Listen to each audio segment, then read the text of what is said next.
नमस्कार दोस्तों, कैसे हैं आप सभी।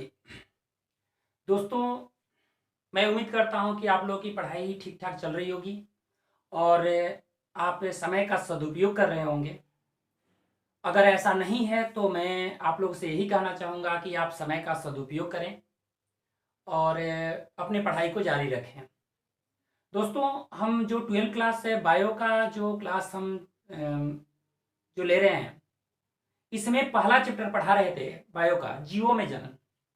एक बात की, जो जीवों में जनन जो पहला चैप्टर था ये समाप्त कर चुके थे। इसका एक बार हम रिवीजन करेंगे, इससे संबंधित जो भी क्वेश्चन होंगे उस पर काम करेंगे।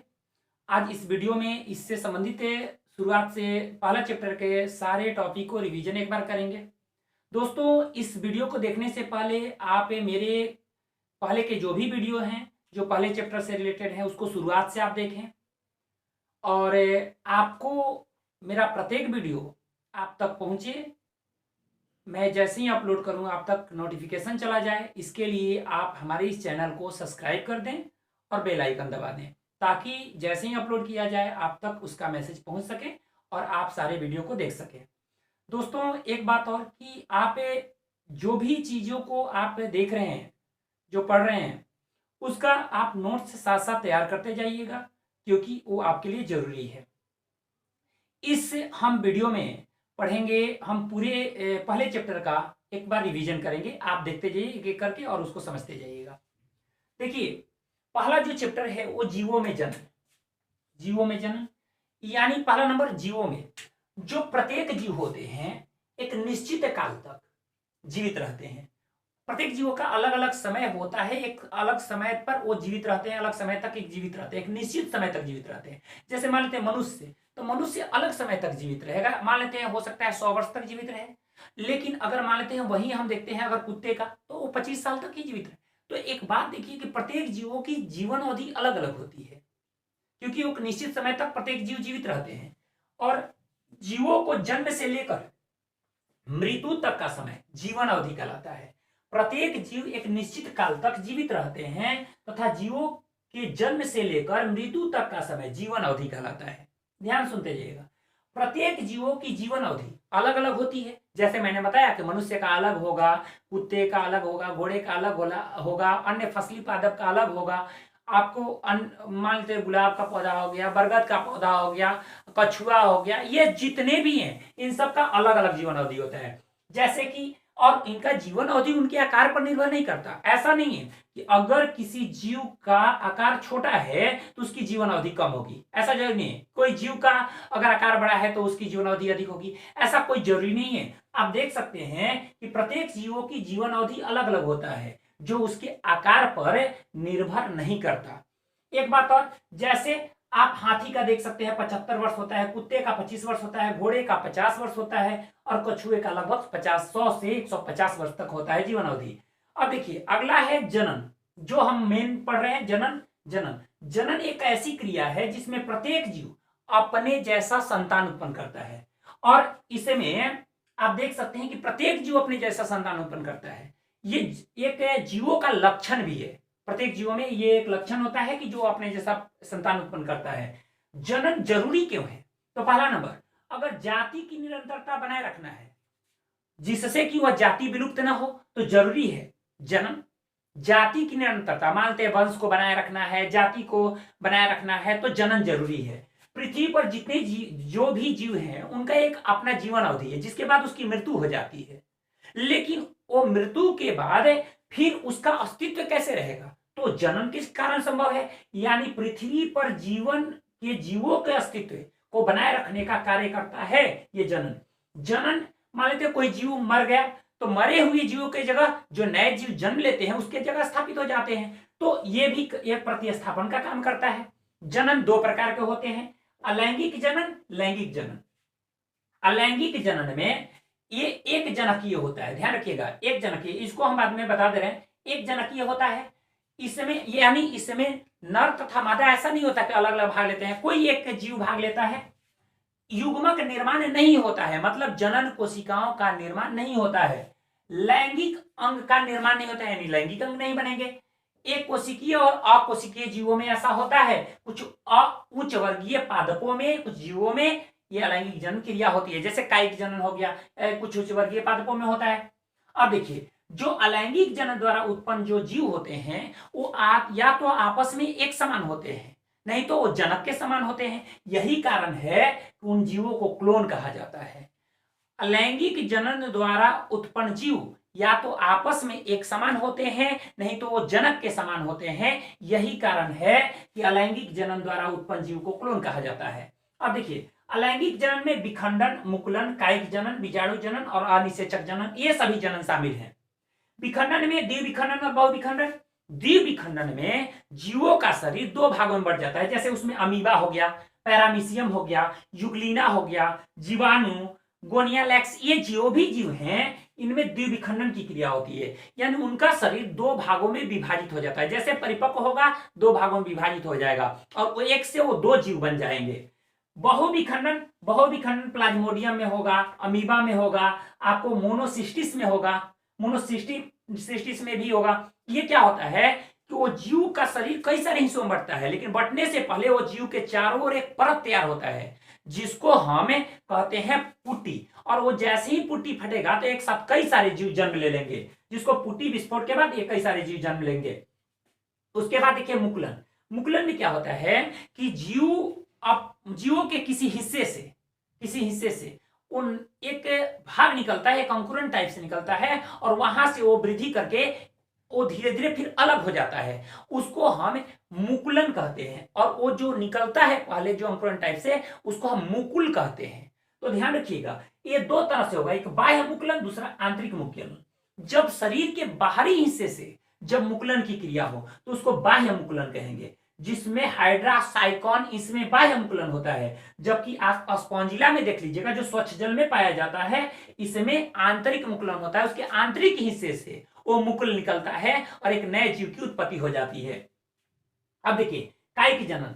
कायिक जनन में आप देखते हैं जैसे आलू, अदरक के किसी हिस्से को काटकर हम लगाते हैं, वहां से लग जाता है, तो वो उसके जैसे मानते हैं आलू का आंख है तो उससे निकल जाता है। आप हल्दी में, लहसुन में, प्याज में देख सकते हैं, अदरक में देख सकते हैं, उसमें कायिक जनन की क्रिया होती है।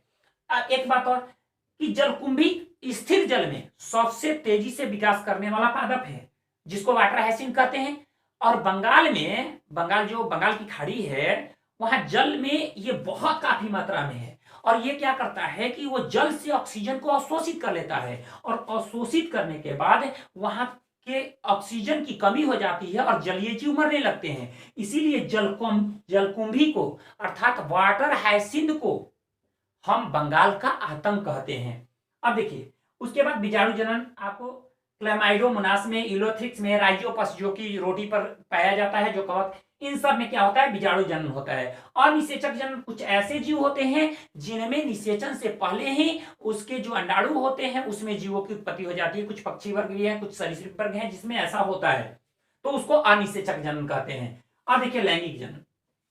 लैंगिक जनन की पहले विशेषता देखिए, ये द्विजनकीय होता है, यानी इसमें दो जनक नर तथा मादा भाग लेते हैं। लैंगिक अंग का निर्माण होता है, यानी नर तथा मादा जो लैंगिक अंग का, इनमें अलग अलग निर्माण होता है। युग्मक का निर्माण होता है, यानी जनन कोशिकाओं का निर्माण होता है। जनन कोशिकाओं के बीच निषेचन क्रिया होती है और उसके बाद जाइगोट बनता है, यानी युग्मनज का निर्माण होता है। ये इसकी विशेषताएं हैं। अब देखिए लाभ क्या है, जनसंख्या समानता। जनसंख्या में समानता की बात आती है, तो जनसंख्या में जब समानता की बात आती है तो इसका मतलब यह है कि जनसंख्या में आप देखिएगा कि विभिन्न जीवों के बीच जीनों का प्रवाह होगा और जीनों के प्रवाह के चलते मतलब जनन की जो क्रिया होती है उसमें अलग अलग वर्ग में अलग अलग लक्षण विद्यमान होंगे, यानी एक समान जीवों में एक समान लक्षण होंगे और उसके चलते विभिन्नताओं में वो समानता बनी रहेगी। जीवन शक्ति, जीनों के स्थानांतरण के चलते जनसंख्या की जीवन शक्ति बनी रहती है। ध्यान रखिएगा, जीनों के स्थानांतरण के चलते जनसंख्या की जीवन शक्ति बनी रहती है। एक बात और है, अगला विभिन्नताएं। जीवों के बीच जीनों के स्थानांतरण से इनके कई कारणों से इनमें विभिन्नताएं पाई जाती है, यानी ये क्लोन की तरह नहीं होते, यानी एक समान आपस में नहीं होते और ना ही जनक के समान होते हैं, इसमें विभिन्नताएं पाई जाती हैं। इसमें बच्चे जन्म लेते हैं तो उसके खास करके मादा द्वारा बच्चों का, नवजात बच्चों का देखभाल किया जाता है। ये इसके लाभ हैं। हानि में यह बहुत धीमी प्रक्रिया है। दूसरा, यह द्विजनकीय होता है, मतलब नर और मादा दोनों भाग लेंगे। निषेचन संजोग से ही होता है। कभी कभी ऐसा होता है कि आप मतलब जनन कोशिकाएं हैं लेकिन फिर भी निषेचन नहीं हो सकता है परिपक्व ना हो, या हो सकता है कि जितनी संख्या में चाहिए जनन कोशिकाएं उतनी संख्या में ना हो, इसलिए बड़ी संजोग से ही होता है। और कई अन्य स्रोतों की जरूरत होती है, जिस जनन अंग का होना जरूरी है, मादा में यूट्रस का होना जरूरी है, फैलोपियन ट्यूब का होना जरूरी है, ये सब का होना जरूरी है। तो अनेक स्रोतों की आवश्यकता होती है। अब देखिए जीवन चक्र की अवस्थाएं। जीवन चक्र हमारे पूरे जीवन अवधि में जो जीवन चक्र वो 3 अवस्थाओं से गुजरता है। पहला किशोरावस्था। किशोरावस्था में क्या होता है कि ये जनन अवस्था से पूर्व की अवस्था है, और पेड़ पौधों में इसे कायिक अवस्था कहते हैं। ध्यान रखिएगा, पेड़ पौधों में इसे कायिक अवस्था कहते हैं। यह अवस्था जो है वो जीवों में तेजी से इसके शरीर में विकास होता है, कई सारे परिवर्तन देखने को मिलते हैं, और परिवर्तन के बाद जीव जनन अवस्था में पहुंच जाता है। जैसे ही जनन अवस्था में पहुंचता है तो लैंगिक अंग का पूर्ण विकास हो जाता है, यहां तक कि जनन कोशिकाओं का निर्माण भी होने लगता है और यौनारंभ की शुरुआत होती है। इसका जैसे प्रारंभ होगा यौनारंभ की शुरुआत होगी और इसे परिपक्वता इसमें आ जाती है। अब देखिए जो जनन अवस्था है, जनन अवस्था में 2 तरह के प्रजनक होंगे, एक मौसमी और दूसरा सतत। मौसमी प्रजनक वे होंगे जो वर्ष में एक निश्चित कालावधि में जनन क्रिया संपर्क कर पाते हैं, जैसे मेढक हो गए, छिपकली। जैसे ही वर्षा का मौसम आता है, वर्षा का मौसम है, वर्षा ऋतु है, तो उस समय मेढक निकलते हैं और टहराते हैं, जिससे वो इसमें जनन की क्रिया उस समय संभव हो पाती है। छिपकली अधिकांशतः पक्षी वर्गों में भी एक निश्चित कालावधि में, एक निर्धारित कालावधि में ही जनन क्रिया होती है, जबकि सतत प्रजनक में किसी भी समय जनन क्रिया हो सकती है, जैसे दुधारू पशु, मुर्गी, चूहा, खरगोश, मनुष्य, ये सब हो जाएंगे सतत प्रजनक में। आप देखते हैं कि कुछ पादप खास मौसम में पुष्प उत्पन्न करते हैं और फल उत्पन्न करते हैं, जैसे बांस प्रजाति। जो बांस प्रजाति है लगभग 50 से 100 वर्षों पर एक बार पुष्प उत्पन्न करता है, उससे फल लगता है, और फल लगने के बाद फिर स्थिति क्या होती है कि फल लगने के बाद फिर उसकी मृत्यु हो जाती है। वैसे ही नीला कुरेंजी, जैसे कर्नाटक, तमिलनाडु और केरला के क्षेत्रों में सड़कों के किनारे ये नीला कुरेंजी आपको पाया जाएगा, जो 12 वर्षों पर पुष्प लगते हैं। अभी 2000 सितंबर अक्टूबर 2018 में पुष्प लगे थे, जो रोडों पर बिखर जाते हैं, जिससे पर्यटन के लिए अच्छा रहता है। लोग पर्यटक वहां जाते हैं घूमने के लिए, देखने के लिए। तो ये नीला कुरेंजी 12 वर्षों पर पुष्प उत्पन्न करता है। अब देखिए अगला है जो है वो उसमें देखिएगा कि जीर्णावस्था। तीसरा देख लीजिए जीर्णावस्था, जनन अवस्था के बाद। जनन अवस्था के बाद की अवस्था है जो शरीर के कायिक संरचना का पतन हो रहा होता है उस समय, और उसके साथ साथ ऊतक और अंग जो होते हैं उसकी कार्य क्षमता कम होने लगती है। यह जीव के मृत्यु तक चला जाता है, यानी यह जनन अवस्था के बाद होता है और मृत्यु तक चला जाता है, जिसमें ऊतक और अंग काम करना लगभग कम कर देते हैं। अब देखिए स्तनधारी वर्ग में जो मादा होती हैं उनमें जनन अवस्था के दौरान कुछ चक्रीय परिवर्तन होते हैं, जो 2 तरह के होते हैं, एक रज चक्र, दूसरा मध चक्र। रज चक्र प्राइमेट में होता है, जैसे बंदर, आप कभी मानव, मनुष्य, इन सब में होता है। ये 1 माह के अंदर इनकी क्रिया चलते रहती है और ये इसमें रक्त का स्रावन होता है, जबकि मध चक्र अप्राइमेट जीवों में होता है और इसमें रक्त का स्रावन नहीं होता, ध्यान रखिएगा। और यह 1 माह के भीतर ऐसा नहीं कि वो चक्रण होता है, वो महीना 6 महीना के बाद वो चक्रण ऐसे चलता है। अब देखिए लैंगिक जनन की क्या क्या घटनाएं होती हैं। पहला निषेचन पूर्व घटना, निषेचन, और तीसरा है निषेचन पश्चात घटना, यानी निषेचन से पहले की घटना, निषेचन घटना और निषेचन के बाद की घटना। निषेचन से पहले 4 घटना।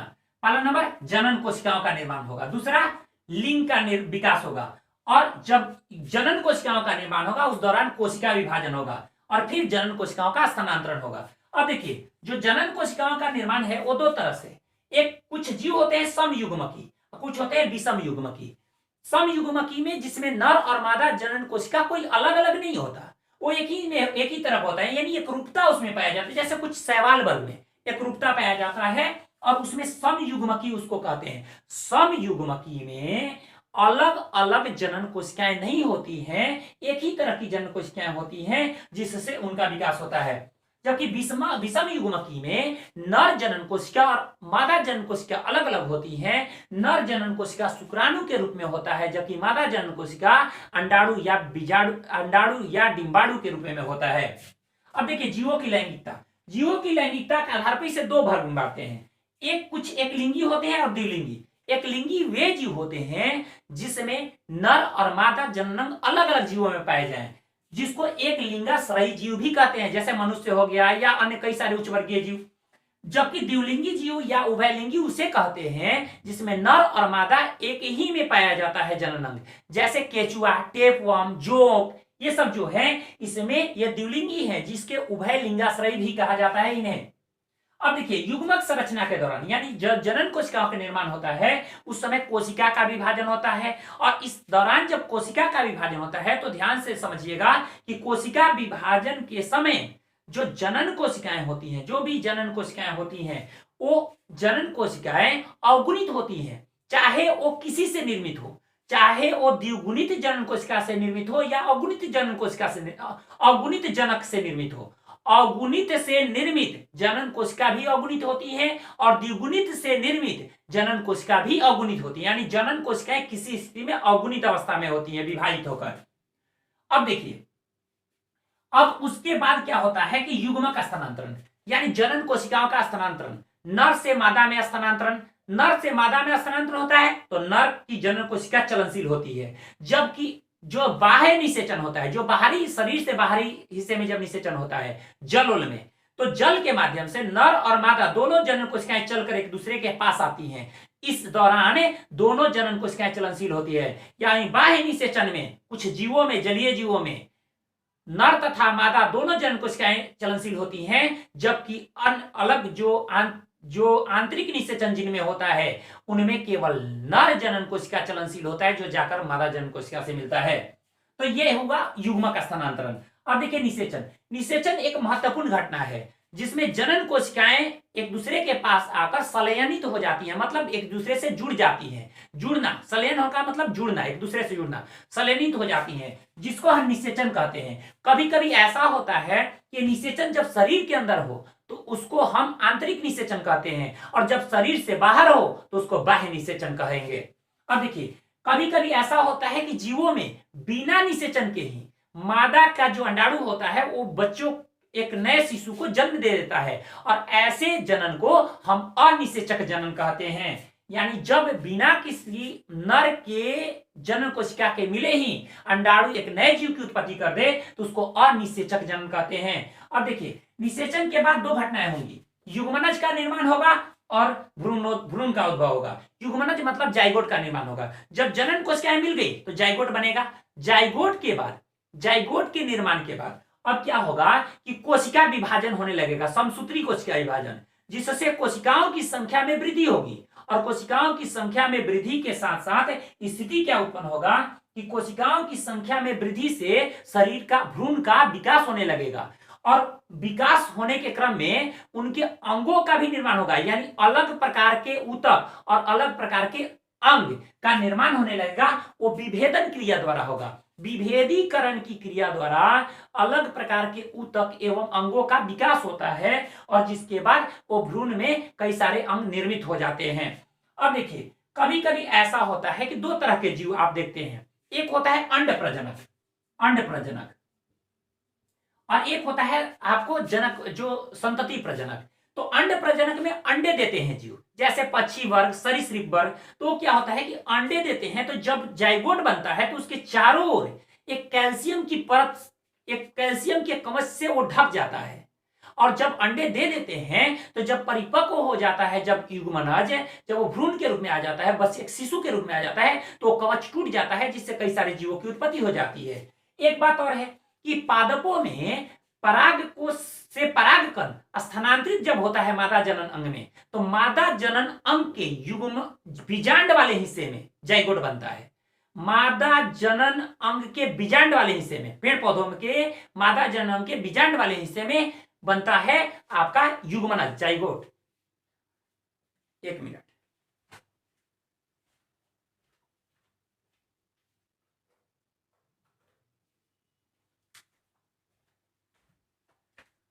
अब ये जो जाइगोट बनता है, ये जाइगोट के बाद स्थिति क्या होती है कि जाइगोट के बाद स्थिति ये होती है कि अब वो बीजांड बीज के रूप में, और जो अंडाशय है वो फल के रूप में चेंज होने लगता है और अंडाशय की दीवारें फल भित्ति के रूप में बदलने लगती हैं।